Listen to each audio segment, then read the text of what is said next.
when we met at Ananda, so I was there to do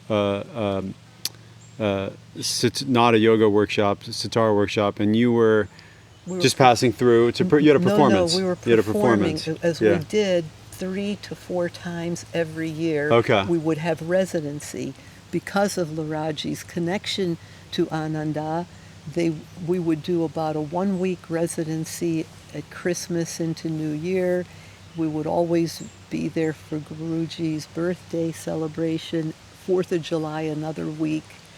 So whatever period that was that you were there, we were in residence. Yeah. So we were offering laughter play shop and concert. So you were there for a period of time. Yes. So I randomly was just there. I was there just for a weekend, and I think it must have been the first or second day. But I think either lunch or dinner. Somehow you and I started talking, and I thought it was that I just sat down at the table, the lunch table, and you guys were eating, and I just sat there, and you struck up a conversation, I think, because you're so friendly. And then we just kind of found out we were all musicians, and I had not heard of either of you guys in my ignorance. And but I think we decided it was like November or December of that year, 2013. And so I had been planning the NOUS. We call it NOUS now. This is the whole thing. But the NOUS project, the first NOUS project, for probably about a month or two, as I was making the plans of what that was going to be, I met you guys at Ananda, and I think I mentioned it to you. Do you remember that at all? My recall is you were in Rupji's workshop, and which is the courtesy at Ananda is if you're a teacher, you invite any of the other teachers to come to your sessions. And Rupji invited us. I don't think Laraaji chose to go, and I did go to the Nada Yoga. And I don't remember if we met first in the dining hall or there, but either way, we then continued talking more.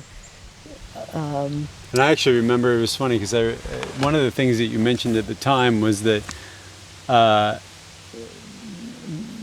mind science guy. I had remembered this because Edward Holmes or something, was that his name? Or what was Ernest Holmes. Ernest Holmes. Yeah, Ernest Holmes and mind science and science of mind. And what we were talking about during the breaks in Rupji's workshop, we were speaking of what spiritual path, and you asked me, I believe, well, is this your path? And I said, well, actually, I consider Guruji, even though I've never met him in the physical, to be one of my teachers, but I follow more of Thich Nhat Hanh, and you lit up. Oh, okay. So it was Thich Nhat Hanh that was the connection. Yep. And as there's been so many for me in my life. Yeah. And then I asked you if you ever experienced Course in Miracles, which was Ernest Holmes' Science of Mind. It was an evolution of, he was one of the influencers of I didn't know that. Miracles. Okay, I didn't know there was a connection there. So I had whatever it was, and it's all kind of like amorphous to me at this point, but I thought it would be an amazing idea if you guys joined this NOUS conceptual gathering, this musician retreat concept that I constructed there at Dreamland, and which is kind of funny because I didn't even know I don't even think I knew anything about whether you guys are improvisers or I don't know how it happened, but I just knew it was right.